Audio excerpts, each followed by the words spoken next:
Tracking stations were the cogs that made one of man's most ambitious scientific experiments an overwhelming success. As Mariner 4 passed over Mars, it recorded on tape tiny bits of information to transmit back to Earth. Engineers manning tracking stations like this one in Spain picked up the radio signals sent out by the speeding satellite. As the Earth revolved and the station passed out of sight of Mariner, another took over and received another piece of the same picture. Each picture, actually 40,000 tiny dots ranging from white to deepest black, was transmitted as 240,000 bits of computer code.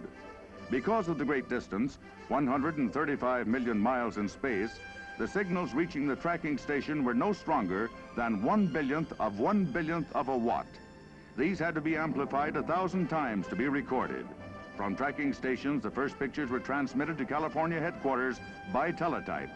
The final results, in simple form, are like the pictures in your newspaper, made up of dots called a half-tone.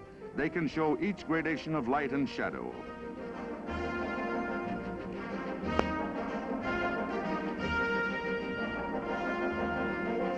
"21 pictures were transmitted by Mariner 4, and they raised much of the veil of secrecy that shrouds outer space.